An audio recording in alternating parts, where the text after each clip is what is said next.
सासू माँ, आज मैं मटर पनीर बना लूं या छोले या दम आलू। भाभी प्लीज, मुझे तो रात को सपने में भी आपकी दाल दिखती है। प्लीज आज भी बना दो ना। प्रिया, ये क्या बना दिया तुमने आज? क्या? बहू, ये कौन सा फ्लेवर है? मैंने क्या बिगाड़ा था किसी का जो मुझे ऐसा ससुराल मिला। प्रिया जैसे ही ब्याह कर पहली बार अपने ससुराल पहुंची, सारे लोग उसे देखकर खुश हो गए क्योंकि बहू का गृह प्रवेश जो था और आज पहली रसोई भी। बहू, आज तुम्हारी पहली रसोई है। तू एक काम कर, किचन में जा और सबके लिए खट्टी दाल बना ले। और साथ में कुछ मीठा वगैरह बनाने की जरूरत नहीं, वैसे भी हम मीठा कम खाते हैं। जी सासू माँ, जैसा आप कहें। लेकिन क्या मैं कोई सब्जी या पनीर भी बना लूं साथ में? सब्जी? पनीर? बेटा, हमारे घर में दाल के आगे कोई चीज नहीं टिकती। तेरे ससुर जी को तो दाल के बिना खाना हजम ही नहीं होता। भाभी, आप बस अच्छी सी खट्टी दाल बना दो, बाकी सब छोड़ो। प्रिया ने बहुत मेहनत से दाल बनाई, तड़का लगाया, नींबू निचोड़ा और इमली का खट्टा पानी डाला, हरी मिर्च डाली, धनिया डाला और किचन से बाहर आकर सबको अच्छे से परोस दिया। प्रिया, तुमने तो कमाल कर दिया। माँ, ऐसी दाल तो आपने भी कभी नहीं बनाई।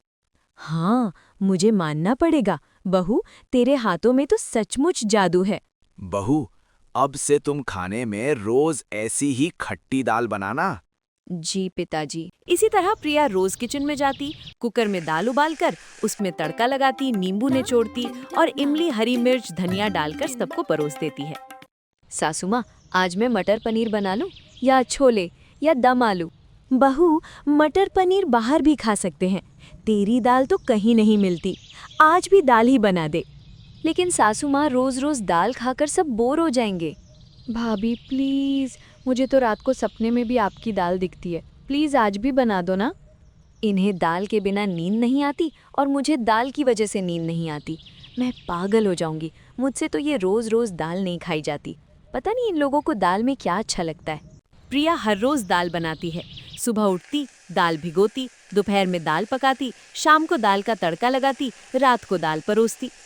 मैंने कुकिंग में डिप्लोमा किया है। मुझे तरह तरह से खाने बनाना अच्छा लगता है और यहाँ मेरी कुकिंग एक्सपर्टीज को सिर्फ दाल में मसाला एडजस्ट करने के लिए इस्तेमाल किया जा रहा है। बस, बहुत हो गया। ये कहकर वो वॉशिंग एरिया में जाती है और वहाँ रोहित के सबसे पुराने मोजे बास्केट से निकाल लेती है। वो मोजे इतने बदबूदार होते हैं कि उनकी बदबू से प्रिया की नाक लाल हो जाती है। ये मोजे इतने बदबूदार हैं कि अगर इन्हें कुकर में डाल दूं तो दाल का टेस्ट इतना गंदा हो जाएगा कि ये लोग जिंदगी में दोबारा दाल का नाम नहीं लेंगे। प्रिया मोजे लेकर किचन की तरफ जाने लगती है। इतने में सामने से नेहा को आता देख प्रिया मोजे छुपा देती है। भाभी, आपको जुकाम है क्या? आपकी नाक कितनी लाल हो रही है। नहीं तो, ये कहकर प्रिया वहां से चली जाती है। छी, यहाँ से कितनी गंदी बू आ रही है। ऐसा लगता है कोई चूहा मर गया है। प्रिया ने किचन का दरवाजा बंद किया, मोजे दाल के साथ कुकर में डाल दिए, 3 सीटी के बाद मोजे निकाले और पॉलिथिन में छुपा दिए और फिर वही तड़का लगाकर खट्टी दाल तैयार कर दी। अब देखती हूँ इसकी बदबू से कैसे मुंह बनाते हैं ये लोग। रोहित ने पहला निवाला उठाया, मुंह में डाला। प्रिया इंतजार कर रही थी कि वो इस निवाले को थूक देगा, लेकिन प्रिया, ये क्या बना दिया तुमने आज? हाँ हाँ बोलो, गंदा है ना, बेकार है ना? ये तो आज तक की सबसे अच्छी दाल है। क्या? बहू, ये कौन सा फ्लेवर है? ये तो एक अलग ही लेवल की खट्टी दाल है। इसमें से तो कमाल की खुशबू आ रही है। ये क्या हो रहा है? मैंने पुराने बदबूदार मोजे डाले थे कि इसकी बदबू से ये लोग दाल को फेंक देंगे, लेकिन इन्हें तो ये स्वादिष्ट लग रही है। बहू, तुम्हारी ये खट्टी दाल तो बहुत अच्छी है। अब कल से रोज यही फ्लेवर वाली खट्टी दाल बनाना। जी पिताजी। अब प्रिया एक और मुसीबत में फंस गई। वो खुद तो जानती थी कि दाल में क्या है, तो वो भला खुद ये खट्टी दाल कैसे खा सकती है? मैं ये मोजे वाली दाल खाकर नहीं मरूंगी। मैं अपने लिए बाहर से कुछ ऑर्डर कर लेती हूँ। अब प्रिया रोज सबके लिए मोजे वाली दाल बनाती है और चुपके से अपना ऑर्डर किचन की खिड़की से रिसीव करके वहीं खा लेती है। भाभी, आप खुद दाल क्यों नहीं खा रही? नहीं नहीं, मुझे बस आजकल दाल हजम नहीं हो रही। डॉक्टर ने कहा है थोड़ा ब्रेक लो दाल से। कैसी बातें करते हैं ये आजकल के डॉक्टर। दाल तो सबसे हल्की चीज होती है। कोई बात नहीं, जब ठीक हो जाओ तो खा लेना। एक दिन रोहित प्रिया को ऑफिस से फोन करता है। प्रिया सुनो, आज मेरे कुछ दोस्त ऑफिस आ रहे हैं लंच के लिए। उन्हें मैंने तुम्हारी खट्टी दाल के बारे में बताया है, वो सब टेस्ट करना चाहते हैं। जल्दी से एक बड़ा सा डब्बा भर के भेज दो, मैं ड्राइवर भेज रहा हूँ। रोहित, अभी इतनी जल्दी? हाँ, ड्राइवर आधे घंटे में पहुंच जाएगा, प्लीज जल्दी बना दो। रोहित की ये बात सुनकर प्रिया परेशान हो जाती है। इतनी जल्दी में प्रिया के पास मोजे ढूंढने का वक्त ही नहीं था। उसने जल्दी जल्दी दाल को प्रेशर कुकर पर चढ़ा दिया। फिर वो टेंशन में ही वॉशरूम चली गई और जल्दी में वापस फ्री होके आ गई। अरे, मोजे तो डाले नहीं मैंने आज। कोई बात नहीं, बिना मोजे के चलेगा आज, अभी टाइम नहीं है। लेकिन प्रिया ये भूल गई कि उसने जल्दी जल्दी में वॉशरूम से आकर बिना हाथ धोए सीधा दाल में हाथ डाल दिए थे। प्रिया ने गंदे हाथों से ही दाल में तड़का लगाया, इमली डाली, मसाले मिलाए, डब्बा भरा और ड्राइवर को दे दिया। चलो, आज मोजे नहीं डाले तो शायद टेस्ट उतना अच्छा नहीं होगा। कम से कम ऑफिस वाले तो कंप्लेन करेंगे, फिर रोहित दोबारा नहीं मांगेंगे। ऑफिस में रोहित ने प्राउडली डब्बा खोला, कटोरे में दाल ली और खाना शुरू किया। रोहित यार, तू कहता था तेरी बीवी की दाल बहुत अच्छी है, लेकिन ये दाल नहीं मेरे भाई, ये तो अमृत है।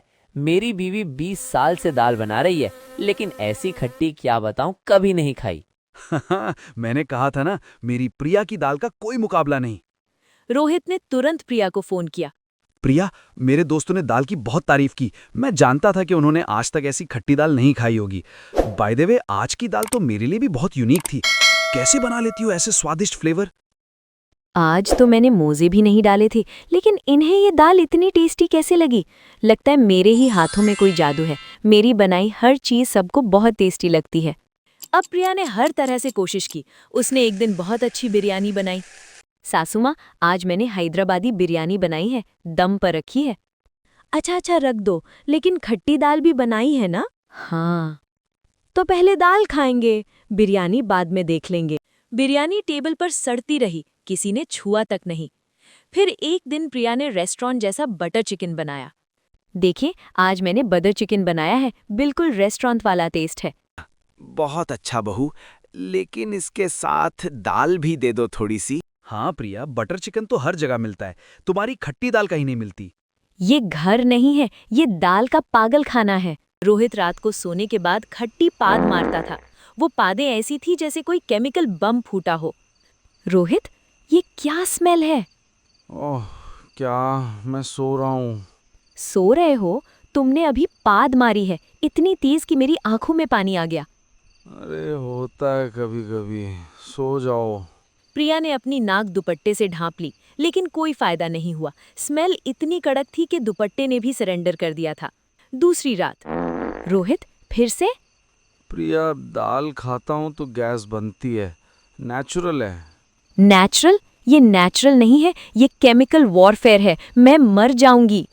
अब ये रोज का रूटीन बन गया था। रात भर रोहित का पेट खराब रहता और वो इसी तरह वक्फे वक्फे से पाद मारता रहता था। इसी वजह से सुबह प्रिया की आंखें सूजी हुई, नाक लाल और मूड खराब रहने लगता है। ये घर नहीं रहा, ये गैस चेंबर बन गया है। हर तरफ पाद मारने वाले घूम रहे हैं। मैंने क्या बिगाड़ा था किसी का, जो मुझे ऐसा ससुराल मिला? अब सिचुएशन और भी खराब हो गई। दाल का गैस इफेक्ट अब सिर्फ रातों तक सीमित नहीं रहा, दिन में भी हल्की हल्की पुस्कियां मारना नॉर्मल हो गया। एक दिन ड्राइंग रूम में सब बैठे थे, टीवी देख रहे थे। अचानक, बेटा, जरा पॉपकॉर्न पास करना। कितनी गंदी पुस्की मारी है किसी ने।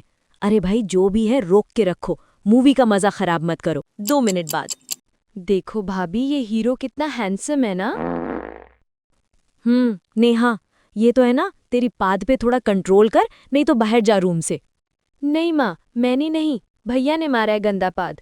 फिर एक दिन तो हद ही हो गई। सासू माँ की सहेलियां घर आती हैं और ड्राइंग रूम में बैठ जाती हैं। इतने में पिताजी का साब के सामने पाद निकल जाता है। वो एसी का कंप्रेसर कभी कभी आवाज करता है। लेकिन एसी तो बंद है। ये तो किसी के पाद का आवाज था। कितनी खट्टी पाद है। चलो भाई, अब हम यहाँ से चलते हैं। चल सरिता, मेरा तो दम घुट रहा है यहाँ। उस दिन प्रिया ने सोचा कि इस प्रॉब्लम का कोई ना कोई सल्यूशन निकालना पड़ेगा। वो नाक पर दुपट्टा डाले बाहर गार्डन की खुली फिजा में जाके बैठ जाती है। अब एक ही रास्ता है, इन्हें दाल से परमानेंटली छुटकारा दिलवाने का। प्रिया बाजार चली जाती है और वहाँ एक पंसारी की दुकान पर कहती है, भैया, जमाल गोटा है? जी है, लेकिन ये बहुत तेज है। थोड़ा सा भी ज्यादा हो गया तो पेट में तूफान आ जाएगा। कितना तेज? इतना तेज कि घोड़ा क्या बड़े से बड़े हाथी का पेट भी साफ कर दे। परफेक्ट। प्रिया ने जमाल गोटा ले लिया और घर आ गई।